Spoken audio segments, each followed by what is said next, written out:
Hello friends, आज हम लोग अपनी ग्रामर के बेसिक की क्लास को स्टार्ट करेंगे। मेन मेरा मोटो इस वीडियो का ये है कि करीबन 5 to 6 लेक्चर में ये पूरा वीडियो जाएगा और इसमें मैं एक एक पार्ट को एकदम बेसिक से पढ़ाऊंगा। नाउन क्या होता है, प्रोनाउन। देखो, नाउन को मैं डीप नहीं जाऊँगा, प्रोनाउन का मैं डीप नहीं जाऊँगा, जैसा कि कॉमन एरर में पूछता है, ठीक है। और जिस समय हम लोग क्वेश्चन को बनाओगे, पर्टिकुलर प्रोनाउन पढ़ेंगे, पर्टिकुलर एडजेक्टिव, एडवर्ब सब पढ़ेंगे हम लोग, जितने भी पार्ट ऑफ स्पीच है। लेकिन मेरा मेन मोटो इस वीडियो का ये है ताकि छोटे छोटे जो कि noun, pronoun, verb, adverb, adjective, उसको मैं थोड़ा मोड़ा आपको आइडिया दे सकूं, ताकि जिस समय आप चैप्टर को पढ़ो और कॉमन एरर को बनाओ तो उस समय आपको आइडेंटिफाई करने में काफ़ी क्या हो, उस समय आसान हो। तो देर नहीं करते हुए शुरुआत कर देते हैं हम लोग नाउन के बेसिक को, ठीक है। तो देखो, होता क्या है ना कि बचपन से हम लोग पढ़ते आ रहे हैं कि नाउन के 5 टाइप होते हैं: proper noun, common noun, collective noun, material noun और एब्स्ट्रैक्ट नाउन, राइट। अब देखो, प्रॉपर नाउन क्या होता है। प्रॉपर नाउन एक ऐसा खास नेम होता है, ऐसा खास नेम होता है कि दुनिया में एक हो, जैसे कि कहा भी जाता है, ठीक है, कि जो एक हो, जैसे राम, बाइबल, बाइबल कितने सारे, एक ही है तुम्हारा। लेकिन वही जब हम लोग कॉमन नाउन की बात करेंगे तो ये कॉमन हो जाएगा, क्योंकि स्टूडेंट, मान लो एक क्लासरूम है तो उसमें बहुत सारे स्टूडेंट हैं। अब स्टूडेंट में क्या होगा, राम एक प्रॉपर नाउन हो जाएगा। राम नाम का यदि 2 लड़का होता है, बॉय होते हैं, तो क्या होता है, राम 1, राम 2। हम लोग स्कूल टाइम पढ़ते थे तो होता था ना, एक ही नाम के 2 लड़के आ जाते थे तो उनके आगे पीछे कुछ ना कुछ ऐसा सिंबल जोड़ दिया जाता है, जैसे राम 1 या राम 2 या कुछ इस तरीके का ऐसा जोड़ दिया ताकि जाता था, ताकि उसको हम लोग प्रॉपर बना सके। क्योंकि प्रॉपर का मतलब ही क्या होता है, खास। खास जैसे हम लोग पूछते हैं प्रॉपर एड्रेस आपका क्या है, तो आप क्या बताते हो, पूरा एड्रेस बताते हो जहाँ पे लेटर या जो भी हो सके आपका डिलीवर हो जाए, वहाँ तक पहुँच पाए। इसी तरीके से देखो, बुक है, बुक क्या होता है, कॉमन नाउन है। दुनिया में बहुत सारी किताब है, क्या हर एक किताब को आप बाइबल कह सकते हो? नहीं, बाइबल खुद एक है। हाँ, इसका सब्सिट्यूट आ सकता है, इसका कॉपी पेस्ट आ सकता है, लेकिन दुनिया में बाइबल एक ही है। जैसे सिटी, दुनिया में बहुत सारे सिटी है, ठीक है, बहुत सारे सिटी है। और उस सिटी में क्या है, पटना एक क्या हो गया आपका, प्रॉपर नाउन हो गया। तो प्रॉपर नाउन क्या हो गया, खास नाम हो गया। इसी तरीके से मॉन्यूमेंट्स, मॉन्यूमेंट्स मतलब क्या होता है, किला। हमारे हिंदुस्तान में बहुत सारे किले हैं, और एक गोल घर हो गया, ताजमहल हो गया, ठीक है, बहुत सारे किले। लेकिन ये जो गोल घर हो गया आपका, ताजमहल, मैंने ये सब एग्जांपल दिया, ये क्या हो गया, प्रॉपर नाउन हो गया, यानी कि खास नाम हो गया। तो हमें ये समझ में आया कि ये जो कॉमन नाउन से ही निकल कर क्या आता है, आपका प्रॉपर नाउन निकल कर आता है, ठीक है। और एक और चीज़ मैं बताता हूँ, चलो मैं उसे बाद में करूँगा। काउंटेबल और अनकाउंटेबल के बेसिस से भी हम लोग नाउन को आइडेंटिफाई करते हैं। पहले हम लोग ये नाउन को पढ़ लेते हैं, फिर काउंटेबल और अनकाउंटेबल पे भी आएंगे। तो प्रॉपर और कॉमन आपको समझ में आ गया। प्रॉपर नाउन क्या होता है, एक खास नाम। कॉमन नाउन क्या होता है, इसी नाउन का क्या होता है, कॉमन नाउन होता है, जो सबके लिए होता है, राइट। बात करूँ कलेक्टिव नाउन, दो कलेक्टिव नाउन से ही नहीं पता चला कि जब कलेक्शन की बात हो रही है, कलेक्शन मतलब क्या होगा, झुंड, एक से ज़्यादा। जैसे टीम, इंडियन क्रिकेट टीम जो होती है, कितने प्लेयर्स की होती है, 11 की होती है, मतलब कि उनका ग्रुप होता है, ठीक है। जूरी हो गया, जूरी क्या होता है तुम्हारा, जो ग्रुप ऑफ जजेस होते हैं, मतलब कि जजेस के ग्रुप, जैसे रुस्तम में आपने देखा होगा, राइट। राम मंदिर पे जो डिसीजन आया वो एक इंडिविजुअल जज ने किया गया, ग्रुप ऑफ जजेस ने किया, तो ग्रुप ऑफ जजेस को क्या कहते हैं, जूरी कहते हैं। बीवी क्या होता है, बीवी क्या होता है, the group of young lady, जो कि यंग लेडी होती है, उनके ग्रुप को हम लोग क्या कहते हैं, बीवी कहते हैं, ठीक है। गैंग क्या होता है, क्रिमिनल्स, ग्रुप ऑफ क्रिमिनल्स को क्या कहते हैं, गैंग कहते हैं। तो आपको तो ऐसे ही आइडेंटिफाई कर रहे हैं कि ये क्या हो गया, ये ग्रुप में रहता है, भैया ग्रुप में रहता है, इसीलिए इसका नाम क्या हो जाता है, कलेक्टिव नाउन। मटेरियल नाउन की बात करें तो आयरन हो गया, कॉपर हो गया, सैंड हो गया, मिल्क हो गया, वाटर हो गया, ये सारे के सारे क्या होते हैं, मटेरियल नाउन होते हैं। आयरन, ठीक है, कॉपर, सैंड, मिल्क भी क्या होता है, एक अनकाउंटेबल नाउन है, ठीक है। वाटर हो गया, ये सारे के सारे क्या होते हैं, आपके मटेरियल नाउन होते हैं। एब्स्ट्रैक्ट नाउन की बात करूँ तो एब्स्ट्रैक्ट नाउन भी आप देखो, ये सब आप बचपन से पढ़े हो, बस मैं आपको एक थोड़ा सा आइडिया दे रहा हूँ, आपको आगे जाके बहुत काम देने वाला है। एब्स्ट्रैक्ट नाउन क्या होता है कि आप जिसको देख नहीं सको, सिर्फ क्या कर सको, फील कर सको। जैसे ऑनेस्टी, आप किसी इंसान को देख के नहीं कर सकते कि ये ईमानदार है। आप क्या करते हो, जब आपको उससे फील होता है, मतलब कि आपके लिए वो कुछ ऐसा काम करता है तो आपको अंदर से एहसास होता है कि ये ईमानदार है। जैसे ब्रेवरी, ब्रेव मतलब क्या होता है, आदमी जो अंदर से क्या होता है, ब्रेव। जैसे ब्रेव सोल्जर्स, हमारे जो देश के हैं सोल्जर्स को क्या कहते हैं, ब्रेव सोल्जर्स कहते हैं, बहादुर। तो देख के बहादुरी नहीं पता चलता, यदि उसके काम से बहादुरी का पता चलता है। लव, प्यार, किसी को देख के आप नहीं कह सकते या हाँ उससे भी प्यार करता है, नहीं, उसकी फीलिंग से पता चलती है। हेट हो गया, जो कि क्या होता है, दूरी या जो भी कहते हैं हमारा, ठीक है। लव का क्या होता है, अपोजिट हेट होता है।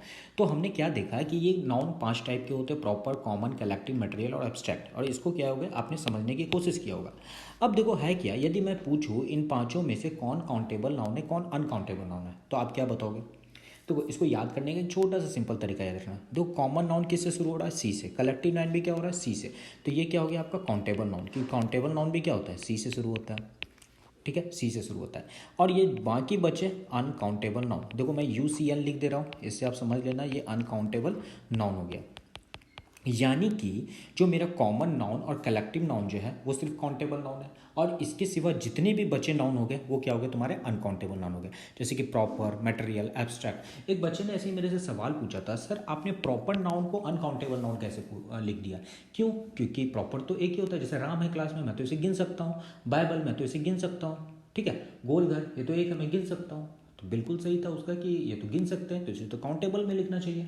और बहुत सारी किताबें लिख भी देती हैं, बट आप अच्छी बुक में देखोगे तो वहाँ पे अनकाउंटेबल लिखा है। ये ऑक्सफोर्ड के आपके पास डिक्शनरी होगी, और मैं ऑक्सफोर्ड के एक लिंक भी शेयर कर दूंगा, ठीक है, आप डाउनलोड करके देखना। तो उसमें जितने भी प्रॉपर नाउन होते हैं वो एक अनकाउंटेबल होते हैं। एक बात बताओ, जो दुनिया में एक ही है, क्या उसको गिनने की ज़रूरत है? क्या दुनिया में बाइबल एक ही है कि नहीं? उसका सब्स्टिट्यूट हो सकता है, लेकिन दुनिया में तो बाइबल एक ही है, राइट। पटना शहर तो एक ही है। जब एक ही है तो इसको गिनने की ज़रूरत क्या है? मतलब कि उसको गिनने की ज़रूरत नहीं है, इसीलिए हम इसे अनकाउंटेबल में रखते हैं। जैसे गोलघर, अब पटना में एक ही गोलघर है, दो नहीं है। दुनिया में भी एक ही है तुम्हारा यहाँ पे, ठीक है। तो गोलघर एक ही है, हाँ दूसरी जगह का दूसरा हो सकता है, बट ये जो गोलघर है पटना का एक ही है। तो यहाँ पे ये एक ही है, तो इसको गिनने की ज़रूरत क्या है? गिना तब जाता है जब वो एक से ज़्यादा हो, इसीलिए इसे हम लोग अनकाउंटेबल नाउन में रखते हैं। तो शायद आपकी कंसेप्ट ये क्लियर हो गई होगी। अब देखो आगे मैं कुछ सवाल पूछता हूँ आपसे। जैसे यहाँ पे लिखा हुआ चेयर, आपको बताना है कि ये कौन सा नाउन है। जैसे मैंने भी बताया, proper noun, common noun, collective noun, material noun, abstract noun. पता है गलती क्या करता है लोग? समझते हैं ना कि ये चेयर, चेयर क्या होगा? लकड़ी से बना है, लकड़ी से बना है तो मटेरियल नाउन होगा, और आप कर दोगे गलती। ठीक है, मैक्सिमम लोग, मैं जब पूछता हूँ तो यही गलती होती है। लेकिन अब मैं आपको एक तरीका बताऊंगा, आप उस तरीके से नाउन को पहचानने की कोशिश करना। पहले ये बताओ, चेयर काउंटेबल होता है या अनकाउंटेबल? भैया चेयर को तो गिन सकते हैं, तो ये हो गया काउंटेबल नाउन। ठीक है, और अभी मैंने आपको बताया था काउंटेबल नाउन दो ही होता है आपका, कॉमन नहीं तो कलेक्टिव नाउन, नहीं तो सारे के सारे क्या होते हैं? अनकाउंटेबल नाउन होते हैं। तो कलेक्शन तो ये है नहीं, कलेक्शन है नहीं, तो क्या होगा? ये कॉमन नाउन होगा। तो जो लोग मटेरियल नाउन कह रहे थे गलत हो गया, यानी कि कॉमन नाउन होगा। और भी देखो, सॉन्ग, सॉन्ग मतलब क्या होता है? गाना। अब बताओ सॉन्ग क्या होता है? कौन सा नाउन है? Proper noun, common noun, collective noun, material noun, abstract noun, कौन सा नाउन है? तो सबसे पहले देखो ये काउंटेबल है या अनकाउंटेबल है सॉन्ग। एक बार सोच के देखो, सॉन्ग काउंटेबल है या अनकाउंटेबल? तो आपको लगेगा ये काउंटेबल है। ठीक है, सॉन्ग क्या होता है? काउंटेबल नाउन होता है। क्यों? अब बोलोगे, जैसे मैं आपसे पूछूं, भाई तेरे मोबाइल में कितने गाने हैं? मेरे मोबाइल में 50 गाने हैं। अभिजीत के कितने गाने हैं? सर मैंने 15-20 रखा अभिजीत सिंह के गाने। तो मतलब कि आप गाने को गिन रहे हैं तभी तो आप बता पा रहे हो, करेक्ट। तो सॉन्ग क्या होता है आपका? काउंटेबल नाउन होता है। और जब काउंटेबल नाउन होगा तो वो क्या होगा? कॉमन होना चाहिए, नहीं तो कलेक्टिव होना चाहिए। और आपको पता है कि सॉन्ग क्या होता है? हमेशा क्या होगा? कलेक्शन में रहता है कि नहीं? कलेक्शन में एक फोल्डर बना के आप रखते हो, तो यहाँ पे ये क्या हो जाएगा? कलेक्टिव नाउन हो जाएगा। तो मेरा बताने का ये था थीम कि सबसे पहले आप देखोगे कि वो काउंटेबल है या अनकाउंटेबल, फिर उसके बाद ही हम नाउन को आइडेंटिफाई करेंगे कि वो प्रॉपर, कॉमन, कलेक्टिव, मटेरियल, वो जिसमें आता है वो उसको रखेंगे। ठीक है, जैसे यहाँ जाओ म्यूजिक। अब म्यूजिक को बताओ काउंटेबल है या अनकाउंटेबल? ये म्यूजिक को तुम गिन सकते हो, ये म्यूजिक 4 है, नहीं म्यूजिक अच्छा होता है, नहीं तो ख़राब होता है, आपको पसंद आता है, यानी कि ये क्या होगा? अनकाउंटेबल नाउन होगा। अब अनकाउंटेबल के बाद आपके पास कौन कौन से ऑप्शन आ गया? प्रॉपर नाउन हो गया, ठीक है, कॉमन, कलेक्टिव तो ऐसे ही खत्म हो गया, ऊपर से मटेरियल नाउन हो गया, एब्स्ट्रैक्ट नाउन हो गया, है कि नहीं? तो यहाँ पे बताओ म्यूजिक को क्या किया जाता है? फील किया जाता है। और मैंने अभी बताया था एब्स्ट्रैक्ट नाउन क्या होता है? जिसे फील किया जा सके, है कि नहीं? तो ये क्या हो गया? फीलिंग को बयां करता है। तो म्यूजिक क्या हो गया आपका? एब्स्ट्रैक्ट नाउन हो गया। स्टार में आ जाओ, तो बहुत लोग ये गलती करते हैं। मैं पूछता हूँ ना स्टार काउंटेबल है या अनकाउंटेबल, तो बोलते हैं सर ये अनकाउंटेबल है क्योंकि ये तो अनगिनत है, इसको तुम गिन ही नहीं सकते। तो मेरा सवाल यही होता है कि आप बताओ सप्तऋषि तारा का नाम सुने हो? तो बोलता हाँ सुने हैं, बचपन में ये होता है ना, एक चम्मच की आकार का, देखो ऐसे बना हुआ रहता था, 7 तारे से मिलके बना हुआ रहता था, ये चम्मच का आकार का। हम लोग जब छोटे होते थे ना, छत पे लाइन कट जाती थी तो ढूंढते थे कहाँ ये चम्मच वाला सप्तऋषि तारा, है कि नहीं? काफ़ी ज़्यादा चमकता भी था। तो ये बताओ ये सप्तऋषि तारा कितने तारों से मिलकर बना? तो 1 2 3 4 5 6 7, यानी कि ये तो 7 है। मतलब कि हम इसे गिन रहे हैं तभी तो हम लोग इसका नाम दे रहे हैं क्या? सप्तऋषि तारा। तो यानी कि स्टार क्या होता है? काउंटेबल नाउन होता है। और आप डिक्शनरी में भी टाइप करके देखोगे, डिक्शनरी में कभी देखना ये काउंटेबल ही दिखाएगा। और जब काउंटेबल दिखेगा तो आपको पता है ये कॉमन होना चाहिए, नहीं तो कलेक्टिव होना चाहिए। और स्टार क्या है? 7 का कलेक्शन है, तो ये क्या हो गया आपका? Collective noun. तो जहाँ तक मेरा एक मकसद था कि मैं आपको नाउन को आइडेंटिफाई करना सिखा दूँ। देखो आपको लग रहा होगा ये बच्चे के जैसा है, लेकिन आगे जाके बहुत काम देने वाला है आपको, ठीक है। यदि आपको ग्रामर में रूल रट्टा नहीं मारना है, चीज़ों को समझना है, तो आपको बेसिक क्लियर होना चाहिए, और मैं वही कोशिश करूँगा इस वीडियो में आपको समझा सकूँ, ठीक है। आगे बढ़ते हैं हम लोग। देखो नाउन में होता क्या है ना, मैक्सिमम वर्ड सभी नहीं, 100 में से बात करूँ तो 90% जो वर्ड होते हैं जिसमें एस या ई एस लग जाए तो वो वर्ड क्या होते हैं तुम्हारे, नाउन होते हैं, ठीक है। जैसे होता है ना, चेयर का चेयर्स हो जाता है, कार का कार्स हो जाता है, राइट। एक पहचानने का तो ये तरीका हो गया। दूसरा तरीका होता है, यदि कोई भी नाउन होगा ना तो उसके पहले जो आर्टिकल जुड़ा रहेगा। आर्टिकल क्या होता है, ए एंड द, पक्का होना ही होना है, ठीक है। आर्टिकल रहता है, मैक्सिमम केस में आर्टिकल आपका रहेगा। यदि आर्टिकल दिखा तो समझ जाना कि उसके बाद नाउन ही होगा। नाउन की पहचान है, वो होता है ना बूढ़ा बाबा का डंडा, तो समझ जाओ कि ये जो आर्टिकल है ये नाउन का डंडा है। यदि आर्टिकल दिखा तो समझ जाना कि वो नाउन है। और दूसरा एस या एस लगा के भी हम लोग नाउन को क्या करते हैं, प्लूरल बना लेते हैं, ठीक है। तो आगे बढ़ते हैं हम लोग, यहाँ तक जो था मैंने बताया। अब देखो नाउन का काम क्या क्या होता है, नाउन का काम क्या क्या होता है। मैंने तो सबसे पहले नाउन को आइडेंटिफाई करना बता दिया, ठीक है, नाउन के टाइप्स को बता दिया। अब हम लोग पढ़ेंगे वर्क ऑफ नाउन। नाउन का काम होता है वर्ब का सब्जेक्ट बनना, ठीक है, वर्ब का सब्जेक्ट बनना। अभी देखो मैं एक एक करके आपको समझाऊंगा ये वर्ब क्या होता है, वर्ब के कितने टाइप होते हैं, करेक्ट। वर्ब का सब्जेक्ट बनना, जैसे सपोज दैट, देखो वर्ब क्या होता है, जो एक्शन को, कार्य को रिप्रेजेंट करे उसे हम लोग वर्ब जो होता है, ठीक है। नहीं तो वर्ब की फॉर्म, जैसे ईट, एट, इटन, गो, वेंट, गोन, या पढ़े हो, ठीक है, अराइव, अराइव्ड, अराइव्ड, ठीक है। इस तरीके के जो वर्ड होते हैं वो क्या होते हैं, आपके वर्ब होते हैं, ठीक है। तो ध्यान रखिएगा जो वर्ब के तीनों फॉर्म में टूट जाए, पहला।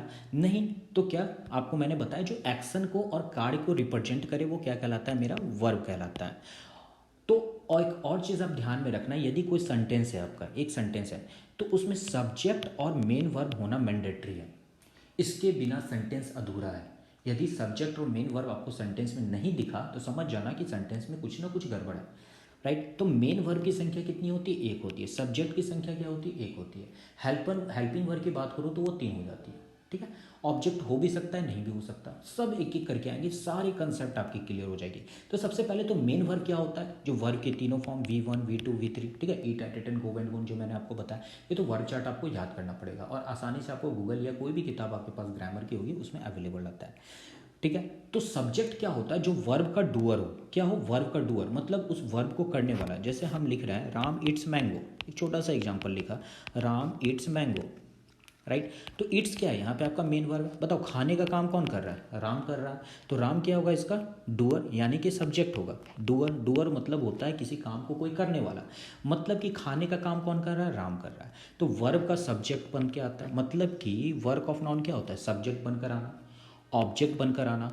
ऑब्जेक्ट क्या होता है, ठीक है, जो वर्ब से वाट या होम का रिप्लाई होता है। जो वर्ब से क्या होता है, वाट या होम का रिप्लाई होता है, वो क्या होता है, आपका ऑब्जेक्ट होता है। जैसे मैंने पूछा राम इट्स वाट, वाट क्या खाया भैया, तो मैंगो खाया। तो वो वाट होता है कोई वस्तु के लिए, होम हो जाता है तो कोई इंसान के लिए, राइट। जैसे राम गोज वेयर, मार्केट, जैसे Ram goes market, right. Ram goes to the market, to होता है तो वो तो अलग चीज़ है, वो प्रीपोजिशन का ऑब्जेक्ट बनता है, ठीक है। तो आपको समझ में आया सब्जेक्ट क्या हुआ, ऑब्जेक्ट क्या हो गया। जो वर्ब का डूअर होता है, जो वर्ब का डूअर होता है वो सब्जेक्ट कहलाता है, और जो वर्ब से वाट या होम का रिप्लाई होता है वो ऑब्जेक्ट होता है। देखो मैंने सारा यहाँ पे एक एक करके लिख रखा है।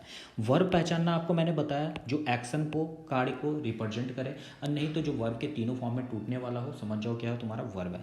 सब्जेक्ट क्या होता है, जो भी एक्शन का डूअर हो, जैसे कि जो वर्ब का डूअर यानी कि करने वाला, राइट, वो क्या कहलाता है, मेरा सब्जेक्ट कहलाता है। ऑब्जेक्ट क्या कहलाता है, जैसे देखो एक मैं छोटा सा देखो एक चीज़ दिखाता हूँ, यहाँ आपको मैंने एक एग्जाम्पल भी दे रखा है। यहाँ देखो लिखा है, इस सेंटेंस को यदि ब्रेक करना हो, पार्ट ऑफ स्पीच में ब्रेक करना हो, राइट, तो देखो यहाँ पे लिखा है बाउट, और बाउट क्या है, यहाँ पे मेन वर्ब है। अब कहोगे आप कैसे पहचाने ये मेन वर्ब है, क्योंकि मैंने वर्ब चार्ट याद कर रखा है। बाई, बाउट, बाउट, ये क्या होता है, आपका वर्ब होता है। तो भैया तीनों फॉर्म में टूट गया, तो ये हो गया वर्ब। अब इसका डूअर कौन है, मोहन, तो मोहन क्या बनेगा, सब्जेक्ट। क्यों, क्योंकि खाने का काम कौन कर रहा है, मोहन कर रहा है, ठीक है। अब मैंने क्या बताया, सब्जेक्ट कैसे पहचानते हैं, जो एक्शन का डूअर हो, तो मैंने एक्शन का डूअर लिख दिया मोहन को, क्योंकि खाने का काम मोहन कर रहा है। ऑब्जेक्ट कैसे पहचानते हैं, जो भी वर्ब से वाट या होम का रिप्लाई आता है वो मेरा ऑब्जेक्ट कहलाता है। तो Mohan bought what, Mohan bought what, देखो ऑटोमेटिक आपका आंसर निकल गया। Mohan bought a book, Mohan ने क्या खरीदा, किताब खरीदा, मतलब इस मेन वर्ब का ऑब्जेक्ट क्या हो गया, आपका बुक हो गया, करेक्ट, समझ में आया। प्रीपोजिशन क्या होता है? देखो प्रीपोजिशन क्या होता है, मैं इसकी लिस्ट भी आपको दे दूंगा, ये तो आगे लेक्चर में मैं बहुत सारा प्रीपोजिशन लिखा भी हूँ। इट क्या करता है, ये नाउन और प्रोनाउन को रिलेट करने के लिए काम आता है, ठीक है। और नहीं तो नया इन्फॉर्मेशन यदि सेंटेंस में ऐड करना हो तो उसके लिए भी हम लोग प्रीपोजिशन का इस्तेमाल करते हैं। तो वही मैंने लिखा है, इट रिलेट अ नाउन और प्रोनाउन विद अदर वर्ड्स और ए सेंटेंस, क्योंकि ये देखो फ्रॉम क्या हो गया आपका प्रीपोजिशन, ठीक है। और ये एडिशन होता है, जैसे मैंने बोला आई एम गोइंग, मैं जा रहा हूँ to the market, to preposition हुआ, ठीक है। गोइंग टू द मार्केट, कब जा रहा हूँ, इन द इवनिंग, ठीक है। और सेंटेंस को बड़ा करना हो, विथ माई फ्रेंड, ठीक है। तो जो करना हो तो प्रीपोजिशन जोड़ के और भी सेंटेंस को आप बड़ा कर सकते हो, ठीक है। ये हो गया प्रीपोजिशन। प्रीपोजिशन के बाद क्या आता है, प्रीपोजिशन का ऑब्जेक्ट। देखो ये बहुत इंपॉर्टेंट है, ध्यान रखना। प्रीपोजिशन कभी भी अकेला नहीं आता, ठीक है। प्रीपोजिशन कभी भी अकेला नहीं आता, इसलिए अपना ऑब्जेक्ट हमेशा साथ लेकर आएगा, हमेशा क्या करेगा, साथ लेकर आएगा। मतलब कि ये प्रीपोजिशन जो होता है ना, कभी भी अकेला रहना पसंद नहीं करेगा, ये हमेशा कहेगा यार हमको साथ में कोई ना कोई चाहिए, ठीक है, साथ में कोई ना कोई चाहिए। तो ये प्रीपोजिशन का ऑब्जेक्ट, और प्रीपोजिशन का ऑब्जेक्ट क्या होगा, गांधी मैदान यहाँ पे। तो ये मेन वर्ब का ऑब्जेक्ट नहीं है, ये प्रीपोजिशन का ऑब्जेक्ट है। और प्रीपोजिशन के जो ऑब्जेक्ट होगा वो क्या होता है, नाउन होता है। अभी मैं वही बताने वाला हूँ। तो आपको प्रीपोजिशन और प्रीपोजिशन का ऑब्जेक्ट भी समझ में आ गया होगा, ठीक है। तो बाउट क्या बना यहाँ से, मेन वर्ब। इसका डूअर कौन है, मोहन। वाट या होम का रिप्लाई बुक, तो बुक क्या हो गया, ऑब्जेक्ट। फ्रॉम क्या हो गया, प्रीपोजिशन। और आप क्या करना, अपने कॉपी में एक लिस्ट तैयार करते जाओ, जो भी प्रीपोजिशन का मैं पढ़ाते चला जाऊँगा, ठीक है। यदि आपको मालूम है तो अच्छी बात है, नहीं मालूम है तो उसको लिखते चले जाना, ठीक है। प्रीपोजिशन के बाद क्या आता है, प्रीपोजिशन का ऑब्जेक्ट। तो गांधी मैदान क्या हो गया, प्रीपोजिशन का ऑब्जेक्ट। ये आपने पूरा एक्सरे कर दिया सेंटेंस का, क्या कर दिया, पूरा एक्सरे कर दिया सेंटेंस का। अब देखो मैं बता रहा था क्या, वर्क ऑफ नाउन। नाउन का काम क्या क्या होता है, नाउन का काम होता है सब्जेक्ट बनकर आना, सेंटेंस में वर्ब का सब्जेक्ट बनकर आना, वर्ब का ऑब्जेक्ट बनकर आना, यानी कि ये सब्जेक्ट बनकर आ सकता है और ऑब्जेक्ट बनकर आ सकता है। और मैंने सब्जेक्ट ऑब्जेक्ट दोनों आपको बता दिया, ठीक है। ये प्रीपोजिशनल ऑब्जेक्ट बनकर आ सकता है, सब्जेक्ट कॉम्प्लीमेंट बनकर आ सकता है और ऑब्जेक्ट कॉम्प्लीमेंट बनकर आ सकता है। अभी मैंने देखो आपको सब्जेक्ट पहचानना सिखाया, ऑब्जेक्ट पहचानना सिखाया, प्रीपोजिशनल ऑब्जेक्ट भी बता दिया। जो प्रीपोजिशन के बाद आने वाला नाउन और प्रोनाउन जो होता है वो क्या कहलाता है, प्रीपोजिशन का ऑब्जेक्ट कहलाता है। अब आपको ये सब्जेक्ट कॉम्प्लीमेंट क्या होता है, तो आओ इसको भी हम लोग सीख लेते हैं, आओ इसको भी हम लोग सीख लेते हैं। यहाँ देखो लिखा है, यह सेंटेंस है। अभी मैंने आपको कुछ देर पहले बताया था कि बिना मेन वर्ब और बिना सब्जेक्ट का आपका सेंटेंस हो ही नहीं सकता। बिना मेन वर्ब और बिना, एकदम आंख बंद करके अपने दिमाग में ये डाल लो कि मेन वर्ब और सब्जेक्ट के बिना, और दोनों की संख्या क्या होती है, एक सब्जेक्ट और एक मेन वर्ब। बिना सब्जेक्ट और बिना मेन वर्ब का आपका सेंटेंस हो ही नहीं सकता है। अब इस सेंटेंस को आप ब्रेक करो, मैं हर एक सेंटेंस को पार्ट ऑफ स्पीच में ब्रेक करके पढ़ा रहा हूँ, ठीक है। अब ब्रेक करोगे, आप कहोगे ईज क्या होता है, ठीक है, ईज एम आर। अब चलो ये हेल्पिंग वर्ब भी शायद आपको पता होगा तो अच्छी बात है, नहीं पता होगा तो आओ ये भी मैं बता ही देता, कहीं होगा ज़रूर, मैंने लिख रखा है। आ जाओ यहाँ पे देखो दे रखा है, आ जाओ हेल्पिंग वर्ब, इसे भी हम लोग क्लियर ही कर लेते हैं कंसेप्ट को। तो हेल्पिंग वर्ब क्या होता है, हेल्पिंग वर्ब 3 टाइप का होता है। जैसे मेन वर्ब को मैंने पहचानना क्या तरह का तरीका बताया था, मेन वर्ब मैंने बताया था जो तीनों फॉर्म में टूट जाए, नहीं तो एक्शन और क्या करें, आपके एक्शन को रिप्रेजेंट करें, तो उसे क्या करते थे हम लोग, मेन वर्ब, ठीक है। अब हेल्पिंग वर्ब क्या होता है ना, ये बी फॉर्म की वर्ब, हैव फॉर्म की वर्ब और डू फॉर्म की वर्ब, ये तीनों की तीनों क्या होती है, आपकी हेल्पिंग वर्ब होती है। अब कहोगे ये बी वर्ब क्या होता है, तो बी वर्ब में होते हैं ईज एम आर, ठीक है। ये प्रेजेंट को करता है, रिप्रेजेंट, ठीक है। वाज वेयर पास्ट को करता है, बिन जो होता है परफेक्ट को करता है, और बीइंग क्या करता है, तुम्हारा कंटिन्यूअस को करता है, राइट। तो ईज एम आर, ठीक है, वाज वेयर बिन और बीइंग, ये कौन से फॉर्म होती है, ये बी फॉर्म की वर्ब होती है। और एकदम अच्छे से अपने नोट्स बना लो, ये बहुत काम पूरे ग्रामर में हर जगह आपका देते जाएगा, ठीक है। अब मैं बार बार पूछूंगा बी फॉर्म का वर्ब क्या होता है, तो आपको बोलना पड़ेगा is am are was were been और बीइंग। हैव फॉर्म की वर्ब क्या होती है, तो हैज़ हैव, ठीक है, ये तो प्रेजेंट में हो गया, वैसे ही ये पास्ट में हो गया, और हैड क्या हो गया आपका, परफेक्ट टेंस में हो गया, ठीक है। डू में क्या होता है, डू डज और डिड होता है आपका, एक डन भी होता है, लिख लो छूट गया यहाँ पे, डन भी होता है। तो ये सारे के सारे क्या होते हैं, हेल्पिंग वर्ब होती है। Is am are was were been और बीइंग, ये क्या होता है आपका बी फॉर्म का वर्ब। हैज़ हैव हैड, ये क्या होता है, हैव फॉर्म की वर्ब। और डू क्या होता है, डू डज डिड, ये सारे के सारे क्या हो गए आपके helping verb. Do does present में हो गया, डिड पास्ट में हो गया, डन परफेक्ट टेंस में हो गया। तो आपको हेल्पिंग वर्ब पता चल गया, थोड़ा मोरा आइडिया मिल गया, ठीक है। इसको अच्छे से नोट्स बना लो। अब देखो मैं बताना क्या चाह रहा था, मैं आता हूँ यहाँ पे। अब देखो यहाँ पे रोहन, अब यहाँ कहोगे सर मेन वर्ब क्या गया, अभी मैंने देखो बताया था आपको कि ईज एम आर, ये तो हेल्पिंग वर्ब होती है, ठीक है। और आपको मेन वर्ब तो और कहीं दिख ही नहीं रहा है, तो मेन वर्ब कहाँ गया सेंटेंस में। और मैंने अभी तुरंत बोला था कि बिना मेन वर्ब का आपका सेंटेंस हो नहीं सकता, मैंने बोला ना बिना मेन वर्ब का हो नहीं सकता, तो इसका मेन वर्ब गया कहाँ? पता है आपको, इज को ही यहाँ पे मेन वर्ब मानना पड़ेगा। और कब मानना पड़ेगा ये मैं बता देता हूँ। यदि सेंटेंस में आपको मेन वर्ब नहीं दे रखा हो, मतलब वही जो एक्शन को रिप्रेजेंट करता हो, नहीं तो जो तीनों फॉर्म में टूटता हो, यदि आपके सेंटेंस में मेन वर्ब नहीं दे रखा हो तो आप हेल्पिंग वर्ब को मेन वर्ब मान सकते हो, ठीक है। और इसमें क्या होता है ना, कभी ऑब्जेक्ट नहीं आता है। इसमें हमेशा जो आने वाला जो ऑब्जेक्ट होता है उसको हम लोग सब्जेक्ट कॉम्प्लीमेंट लिखते हैं। क्यों? क्योंकि ये सब्जेक्ट हो गया। और बताओ ये सब्जेक्ट के बारे में ही बता रहा है कि नहीं? रोहन ही तो टीचर है, राइट। और भी कर सकते हो, आई एम ए स्टूडेंट, मैं ही तो स्टूडेंट हूँ। तो ऐसे सेंटेंस में ना कभी एक्शन नहीं होता, बस किसी के बारे में चर्चा की जाती है जो सब्जेक्ट के बारे में बताए। देखो सब्जेक्ट कॉम्प्लीमेंट मैंने लिख भी रखा है, जो सब्जेक्ट के बारे में बताता है वो क्या कहलाता है? आपका सब्जेक्ट कॉम्प्लीमेंट। तो क्लियर हुआ होगा सब्जेक्ट कॉम्प्लीमेंट क्या होता है। मैं फिर से बोल देता हूँ, सब्जेक्ट कॉम्प्लीमेंट उसे कहते हैं जो कि आपका यदि सेंटेंस में कोई मेन वर्ब नहीं दे रखा है तो हेल्पिंग वर्ब को जब आप मेन वर्ब मानते हो तो जो आने वाला ऑब्जेक्ट होता है ना उसको हम लोग सब्जेक्ट कॉम्प्लीमेंट लिखते हैं। और एक चीज़ और आप ध्यान में रखना, इस सेंटेंस में कभी भी एक्शन नहीं होता है, राइट। अच्छा, ऑब्जेक्ट कॉम्प्लीमेंट देखो मैं अभी आपको नहीं पढ़ाऊंगा, ऑब्जेक्ट कॉम्प्लीमेंट का सही वक्त आएगा नेक्स्ट, मैं जब वीडियो पढ़ाऊंगा तो उसमें मैं शेयर कर दूंगा आपको। एक देखो मैंने लिख रखा है यहाँ पे लिंकिंग वर्ब, ठीक है। लिंकिंग वर्ब क्या होता है? लिंकिंग वर्ब देखो होता क्या है मैं बता देता हूँ, बहुत कंफ्यूज रहता है, ऐसे छोटी छोटी चीज़ें जानना चाहिए हम लोग को। ये बी फॉर्म की जो वर्ब होती है ना, जो मैंने भी पढ़ा है, is, am, are, was, were, been और बीइंग, ये सारे के सारे क्या होते हैं? आपके लिंकिंग वर्ब होते हैं। लेकिन बात करूँ हैव और हैड की तो ये लिंकिंग वर्ब नहीं बनता। लिंक मतलब क्या होता है? जोड़ना एक दूसरे को। तो ये जो होते हैं ना बी फॉर्म की वर्ब, ये एक दूसरे को लिंक करते हैं। जैसे मैंने बोला आई एम टीचर, ठीक है, यू आर स्टूडेंट, यहाँ पे क्या आर आपका मेन वर्ब बन रहा है। ऐसे सेंटेंस में एक्शन नहीं हो रहा, बस हम एक दूसरे की चर्चा कर रहे हैं, ठीक है। तो आ जाओ, हम लोग थे कहाँ पे? यहाँ पे आते हैं। ये मैंने आपको बता दिया, रोहन इज ए टीचर, ठीक है। और क्या होता है? Subject complement. मैंने आपको भी बताया था ना कि ये सब्जेक्ट कॉम्प्लीमेंट बनकर भी सेंटेंस में आता है। ऑब्जेक्ट कॉम्प्लीमेंट देखो मैं अभी नहीं पढ़ाया हूँ, ठीक है, नहीं पढ़ा और अभी मैं बताऊंगा भी नहीं।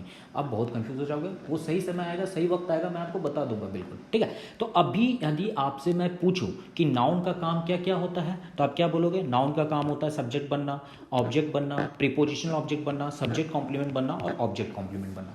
अब आपसे पूछे भैया सब्जेक्ट क्या होता है? जो वर्ब का डूअर होता है। ऑब्जेक्ट क्या होता है? जो वर्ब से व्हाट या होम का रिप्लाई होता है। प्रीपोजिशनल ऑब्जेक्ट क्या होता है? प्रीपोजिशन के बाद आने वाला नाउन और प्रोनाउन प्रीपोजिशन का ऑब्जेक्ट कहलाता है। सब्जेक्ट कॉम्प्लीमेंट पूछे क्या होता है तो सब्जेक्ट कॉम्प्लीमेंट क्या होता है? यदि सेंटेंस में मेन वर्ब नहीं दे रखा है, आने वाला हेल्पिंग वर्ब को जब मेन वर्ब मानते हैं तो आने वाला जो ऑब्जेक्ट होगा वो मेरा सब्जेक्ट कॉम्प्लीमेंट कहलाएगा। और वैसे सेंटेंस में कभी एक्शन नहीं होता है, राइट। आपको समझ में आ गया होगा, करेक्ट। आगे बढ़ते हैं। वर्ब से क्या होता है? वर्ब की फॉर्म से क्या पता चलता है? टेंस, और टेंस से क्या पता चलता है? टाइम, है कि नहीं। यदि मैं कह दूं आई इट, अब इट हो गया तो प्रेजेंट में, एट का दिया तो पास्ट में, इटन का दिया तो क्या हो गया? आपका फ्यूचर में हो गया, राइट। तो इससे क्या पता चलता है? टेंस का पता चलता है। टेंस से क्या पता चलता है? हमें समय का पता चलता है, करेक्ट। ये छोटी सी बातें थी।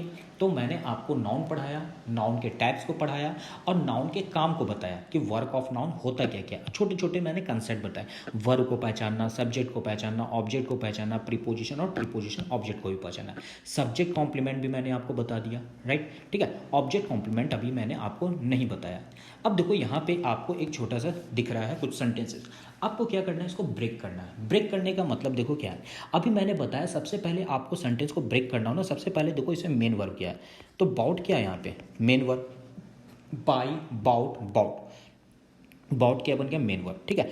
अब खरीद खरीद सॉरी पॉज हो गया था मेरा तो मैं फिर से कंटिन्यू करता हूँ। बाउट क्या था? मेरा मेन वर्ब, ठीक है। और खरीदने का काम कौन कर रहा है? रोहन। तो रोहन क्या हो गया? मेरा सब्जेक्ट हो गया। और मैंने क्या बोला था? बिना सब्जेक्ट और बिना मेन वर्ब का आपका सेंटेंस हो ही नहीं सकता, ये मैंडेटरी है सेंटेंस में होना। सब्जेक्ट और मेन वर्ब मिल गया। अब क्या ढूंढेंगे? Rohan bought what? रोहन ने क्या खरीदा? गिटार खरीदा। तो गिटार क्या बन गया? आपका ऑब्जेक्ट बन गया, ठीक। फ्रॉम पता है आपको प्रीपोजिशन होता है, ठीक है। और पटना क्या हो जाएगा? प्रीपोजिशन का ऑब्जेक्ट, क्योंकि मैंने बताया था प्रीपोजिशन कभी इकलौता नहीं आता, प्रीपोजिशन के बाद क्या होता है? प्रीपोजिशन का ऑब्जेक्ट आता है। आप देखो क्या करो, इसको पॉज करो, एक बार खुद से आप ब्रेक करने की कोशिश करो, ठीक है।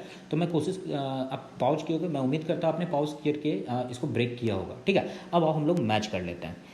अब इसमें हम लोग मेन वर्ब को ढूंढते हैं। मेन वर्ब क्या हो गया आपका? सैंग, सिंग, सैंग, संग होता है आपका मेन वर्ब, ठीक है। गाने का काम कौन कर रहा है? अजय। अजय क्या बन गया? सब्जेक्ट। अजय सैंग व्हाट? अजय ने क्या गाया, सॉन्ग गाया, सॉन्ग क्या बना, ऑब्जेक्ट। विथ क्या होता है, प्रीपोजिशन। देखो जो भी बच्चे प्रीपोजिशन नहीं पहचानना जानते, जैसे फ्रॉम हो गया, विथ हो गया, आप नए हो तो कॉपी में एक लिस्ट बनाते जाओ, इतनी बार मैं ब्रेक कराऊंगा ना आपको सारे के सारे प्रीपोजिशन याद हो जाने वाले हैं, ठीक है। तो शुरू में प्लीज़ घबराना मत, इसके नोट्स बनाते जाओ।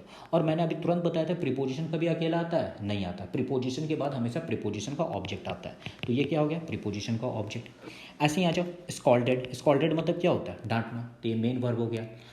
एक देखो बड़ा अच्छा कॉन्सेप्ट मैं बताता हूँ, स्कॉल्ड, चलो इसी को आते हैं, स्कॉल्ड, स्कॉल्डेड, ठीक है, स्कॉल्डेड। ये क्या हो गया, V1, ये हो गया V2 और ये हो गया V3। देखो V1 तो बहुत आसान है पहचानना है कि स्कॉल्ड हो गया। V2 और V3 देखो दोनों का स्पेलिंग सेम है, SCOLDED, SCOLDD। तो हमें सेंटेंस में पता कैसे चलेगा कि कौन V2 है कौन V3 है, ठीक है। तो देखते हैं कौन इसको जवाब देता है। कमेंट में आप इसका जवाब देना कि हम V2 और V3 को कैसे आइडेंटिफाई करेंगे, क्योंकि स्कॉल्डेड और स्कॉल्डेड दोनों का स्पेलिंग तो सेम है। तो how you can identify the V2 and V3 in a sentence, ठीक है। तो आप कमेंट में बताना यदि आपको आता है तो, राइट। आगे चलते हैं, ये तो यहाँ पे मेन वर्ब है। अब V2 वाला या V3 वाला ये आपके ऊपर डिपेंडेंट है, आप बताओगे, ठीक है। रोहन क्या बनेगा आपका, सब्जेक्ट। क्यों, क्योंकि डांटने का काम रोहन कर रहा है, मैंने बताया था डूअर। ये क्या है इसका, डूअर है। ये भी क्या है इसका, डूअर है। ये भी क्या है इसका, डूअर है। बात करूँ ये तो ये वाट या होम का रिप्लाई क्या आता है आपका, ऑब्जेक्ट आता है। सॉन्ग, ये भी वाट या होम का रिप्लाई क्या होगा, आपका ऑब्जेक्ट होगा। यहाँ भी स्कॉल्डेड, देखो होम, होम इंसान के लिए होता है, सुहन, तो सुहन क्या बन जाएगा, ये आपका ऑब्जेक्ट बन जाएगा। एट हो गया आपका मेन वर्ब, ठीक है। ईट, एट, ईटन होता है, V2 वाला हो गया। खाने का काम कौन कर रहा है, डूअर कौन है इसका, पंकज। तो पंकज क्या बना, सब्जेक्ट। पंकज एट वाट, वाट का रिप्लाई आया, वाट का ऑब्जेक्ट क्या होता है, ऑब्जेक्ट होता है आपका, ठीक है। सिंगिंग, सिंगिंग क्या बना, मेन वर्ब, ठीक है। Aman singing a song, Aman is होगा, Aman is singing a song, ठीक है। अब इज क्या बनेगा आपका, हेल्पिंग वर्ब बनेगा, क्योंकि अब मैंने बनाया बिना हेल्पिंग वर्ब, बिना मेन वर्ब का आपका सेंटेंस हो नहीं सकता। अमन इज सिंगिंग अ सॉन्ग, अब गाने का काम कौन कर रहा है, अमन। अमन क्या बनेगा, सब्जेक्ट, ठीक है, क्योंकि ये इसका डूअर है, ये इसका डूअर है। Aman singing what, Aman is singing what, song, तो सॉन्ग क्या बनेगा, ऑब्जेक्ट, ठीक है। ये क्या बनेगा, ऑब्जेक्ट, क्योंकि वाट का रिप्लाई, सॉरी यहाँ वाट का रिप्लाई होगा, मैंने अभी आपको बताया था। फिर यहाँ आ जाओ, रोहन इज अ टीचर। अब इज क्या है यहाँ पे, मेन वर्ब। मैंने बोला था यदि सेंटेंस में आपका मेन वर्ब नहीं दे रखा हो तो आप हेल्पिंग वर्ब को मेन वर्ब मान सकते हो। हेल्पिंग वर्ब को क्या कर सकते हो, आप मेन वर्ब मान सकते हो। अब बताओ, मैंने इज मान लिया। अब सब्जेक्ट कौन होगा भैया, सब्जेक्ट तो रोहन ही होगा। अब यहाँ पे टीचर क्या बनेगा, टीचर क्या बनेगा, मैंने अभी बताया था ऐसे सेंटेंस में एक्शन नहीं होता, एक्शन नहीं होता तो ऑब्जेक्ट नहीं होता, ऑब्जेक्ट नहीं होता तो ये क्या कहलाएगा, सब्जेक्ट कॉम्प्लीमेंट, ठीक है। और मैंने बताया था ये लिंकिंग वर्ब का भी काम कर रहा है, ये लिंक कर रहा है। बताओ रोहन और टीचर दोनों एक ही है कि नहीं, क्योंकि रोहन ही तो टीचर है, तो ये लिंक कर रहा है कि नहीं, क्योंकि रोहन और टीचर दोनों एक ही इंसान है, इसीलिए इसको लिंकिंग वर्ब भी हम लोग नाम दिए थे। और इज क्या होगा यहाँ पे, मेन वर्ब। तो याद रखना हेल्पिंग वर्ब भी मेन वर्ब बन सकता है, लेकिन जब मन किया तब नहीं। हेल्पिंग वर्ब को मेन वर्ब तब मानते हैं यदि जब सेंटेंस में आपका मेन वर्ब एक्शन वर्ब नहीं दे रखा हो, तब हेल्पिंग वर्ब को मेन वर्ब मान सकते हैं। और जानते हो उसके बाद सब्जेक्ट कॉम्प्लीमेंट आता है, मैंने कितनी बार आपको बता चुका हूँ। और आज का ये सवाल था, ये V2 और V3 आप कैसे आइडेंटिफाई करते हैं। तो आज के लेक्चर में मैंने क्या किया, आपको नाउन और प्रोनाउन का बेसिक बता दिया। इसके बाद जो होगा हम लोग एडजेक्टिव की तरफ जाएंगे, धीरे धीरे आगे बढ़ते चले जाएंगे, ठीक है। सब्जेक्ट कॉम्प्लीमेंट को भी देखो मैंने एक बार यहाँ पे कहा, क्योंकि काफ़ी इंपॉर्टेंट है ये सब चीज़ें, आपको जानना बहुत जरूरी है, बेसिक, राइट। तो आज लेक्चर को यहीं पे रखते हैं। नेक्स्ट जो होगा हम लोग प्रोनाउन, इसका काम क्या क्या होता है, ठीक है। बेसिक चीज़ें हमने लेके चला है, राइट। तो वेट करो, नेक्स्ट वीडियो में हम लोग आगे बढ़ेंगे। अच्छा लगा तो प्लीज़ बताना। Thank you.